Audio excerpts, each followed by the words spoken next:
Hey guys, Civil Lord here, back again with another review, and today we'll be taking a look at the McFarlane Toys DC Multiverse. I believe it's Future State, if I'm not mistaken, but at any rate, today we're taking a look at the Gladiator Superman, or as I like to call him, 300 Leonidas cosplay Superman, because, well, kind of what he is. So before we get into the meat and taters of this review, kindly moving Mr.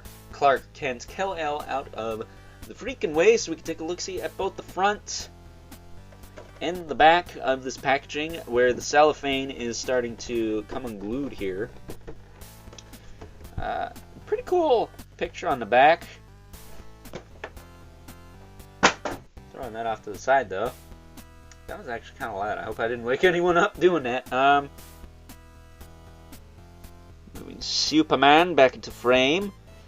I actually quite like this figure. As you guys know, here on my channel, the ongoing joke is Overlord's favorite type of Superman is a dead one. Whether he's been straight up killed like a punk ass by Doomsday, or if he's been resurrected and looks like a rotting corpse like the Black Lantern version. That's typically where I lean as far as Superman variants, but this McFarlane Toys era of DC figures made me really appreciate some Superman figures that I probably would have scoffed at before, like this one. There was the Superman Unchained, which looked a lot like some sort of crazy Gundam Superman.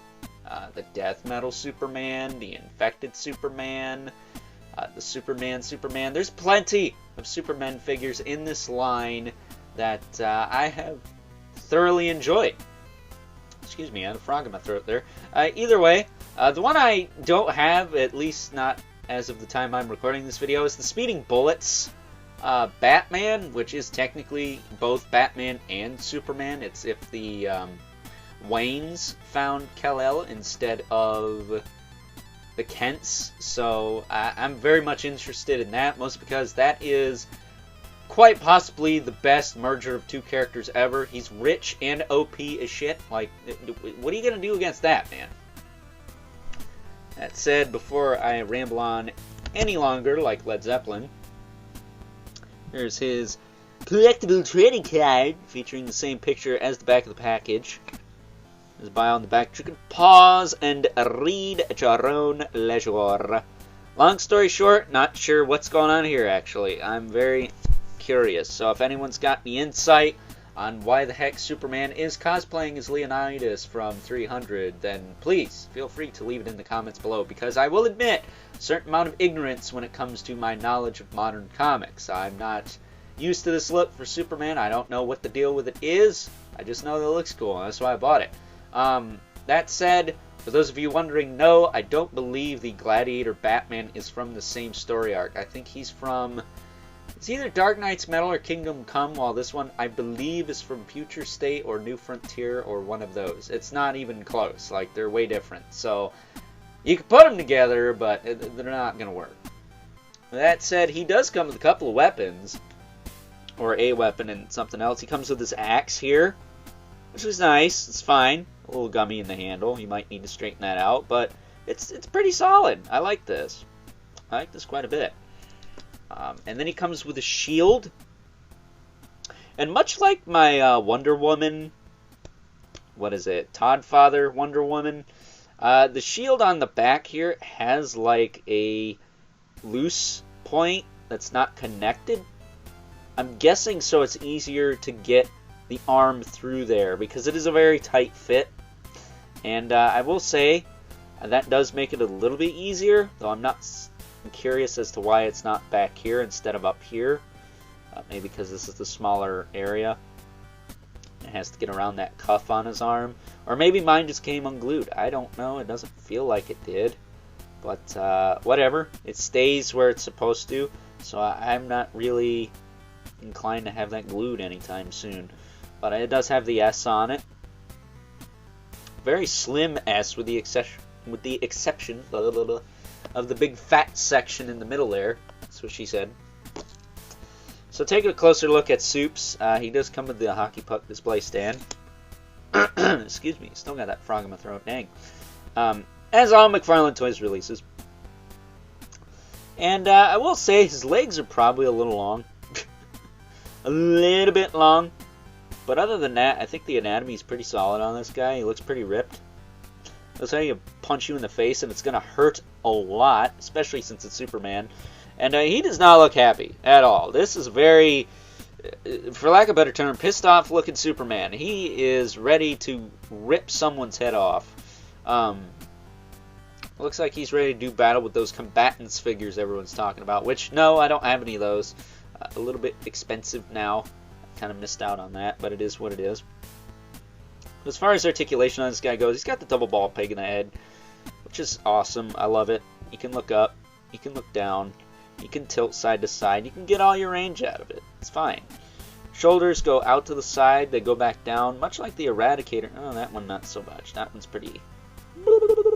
But this one, it does have the little pop, pop, pop, pop, pop ratchet in there. This one, not so much. One thing he does have, though, is the forward and back in the shoulder with the little kind of butterfly in there and super tight bicep swivel, which are pretty solid on mine. He does have a double elbow that does work. A little chonky, just a little bit. Not so much on the bottom, but on the top, yeah, it's a little bit chonky, just a little bit. But I tend to only use the bottom joint anyways, so I guess that's fine. That said, he does have a crunch. He can crunch. Look at that. He can crunch far enough, I think. Crunch back. A little bit. Not that far. He does have a little bit of rotation up in there. He does have these rubber chains underneath his armpits holding this S shield plate onto his chest, so be careful with that. And is it just me, or does he look like he's wearing a bikini? Looks like a dork, kind of, sort. But either way, he does have a waist swivel. That's really where you're going to get your swivel. You do get your tilt and stuff out of that, too. I will say, a lot of the articulation, like the tilt and the leaning and stuff, you're going to get that out of the waist.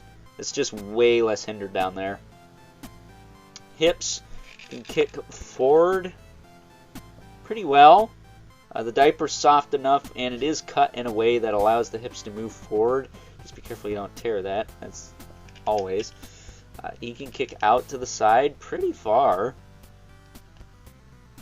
He does have a little bit of a thigh cut. It moves in more than it moves out, but it does work. I will say, I don't know if I'm just monkeying with the diaper. It is just a diaper. The diaper barely goes over the hip here, so be careful when you're posing him that this doesn't catch inside the hip there, or else you could risk tearing it maybe a little bit. It feels okay, but just a word of precaution. It does have a double knee. It works pretty well. It's got a knee spike on the top, not so much on the bottom. Still say they need to figure out how to cut the knees on these. Knees on these. He's got a swivel at the foot, as well as your hinge, your rocker, and your toe. Which on that side's good. On that side's good too. So he's got decent toes. He's got peg holes at the bottom of the feet for the hockey puck display stand. He stands okay without it. And unlike the Eradicator we looked at yesterday, his cape doesn't really hinder very much. It is windswept off to the side a bit, but it's not like woo, like all over the place and going crazy. So I do quite like that. I think that's good. Did I mention he has the ball hinge wrists? Well, he does. I got this one going up and down, and I got this one going in and out. Because that's the way it's supposed to be. That's just the way it is. Who wrote that song? Was it frickin', oh, man. He was in Cream. Son of a bitch. I forgot his name. Either way. Shield on can be easier said than done. Oh boy. What the heck. You don't want to go on the arm. I wonder why. Because it's such a tight squeeze. There we go. Man, I can't believe I forgot that guy's name.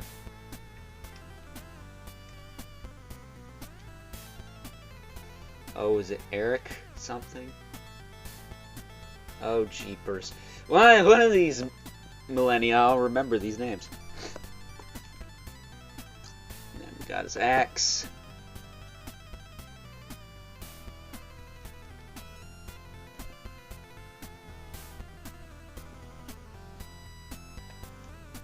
There it is. And now he's ready to whoop some ass. Like, I really like this man. He looks freaking awesome. It's not awesome as I still can't remember that guy's name. What the heck? Either way, he's a famous guitarist. If you're a rock fan, you probably know exactly who it is. And you're screaming it in the comments because I'm a dumbass and don't remember his name. Either way, here you go. Gladiator Superman. Looking pretty sweet. Now, normally we've been keeping size comparison short and sweet. But I had a really kind of sort of fun idea for this guy. So why don't we just cut right to the chase and move right along to that. So, comment section, what happens when you take one of these and throw it in a blender with one of these? You get one of these! Yeah, I couldn't help myself, and if you don't like that, well, screw you. My channel, my rules. I had this Mythic Legions Gladiator sitting here, and this DC Comics issue 1000 Superman, shout out to Tebas for the hookup on that one, of course, sitting here as well, so I figured, why not try and be funny and throw them in this video as a size comparison. Again, if you don't like that, screw you. My channel, my rules. And last, but certainly not least, we have our two regulars, the Mythic Legions, Brother Mandibulus, love it spawn as usual, towers over everyone. Not by much, mind you, at least not in this case, but enough for me to say it. That said, having this Gladiator Superman alongside good old Al Simmons here makes me really want a Gladiator or some kind of Spartan warrior version of Spawn. I don't think we've ever had that in the vintage line or otherwise. So let me know in the comments if that's something you guys want to see. And if not, well, I can't use the screw you, my channel, my rules thing, but I could still say screw you for not wanting to have some fun. Either way, that being said, time to wrap things up with some final thoughts. Overall, and aside from the fact that this guy right here gives the Superwoman figure a run for her money when it comes to the size of their legs, I mean, seriously, this guy's got some serious leg action going on. Other than that, though, I do really enjoy this figure, despite the fact that it is of a character that I could give two freaking shits about. As you guys know, I'm not a big fan of Superman, but some of these crazier, wackier looking variants that McFarlane's been putting out in their DC Multiverse line starting to make me like him a little bit more. Kind of hope we get some animated material for these more, let's just say, out there looks for Superman because, well, I can't say I'll be diving into these comics anytime soon because, well, being visually impaired pretty much means you're screwed as far as reading's concerned. So maybe I could look up a rundown or a crash course or a breakdown of the comic book story arc that this version of Supes is from. But for now, I think I will have him going toe-to-toe with Mongol because, well, isn't Warworld kind of like a Coliseum, right? Yes, no, maybe. And in the meantime, waiting for that Gladiator Batman to show up. And I'll also consider picking up that Target exclusive version of the Endless Winter Wonder Woman with the shield because they could all be shield buddies together. They can all fight in the arena together and kick the crap out of Mongol and make him cry like a bitch ass. So, with that being said, if you guys enjoyed this review, if you're so inclined, please feel free to do all the YouTube rigmarole, as well as hit me up over on Instagram at Overlord Productions. If you ever want to talk toys or anything in particular, as the #1 best way to get a hold of yours truly. As always, keep the comments civil. The world sucks enough as it is, especially when you forget Eric Clapton's last name. Like, seriously, dude, what kind of a rock and roll fan am I? I mean, I'm more of a metal guy anyways, but his guitar skills are off the chain. I can't believe I forgot his last name. I feel really friggin' stupid right now. What a dumbass. So, with that being said, till next time, I'll catch you guys later.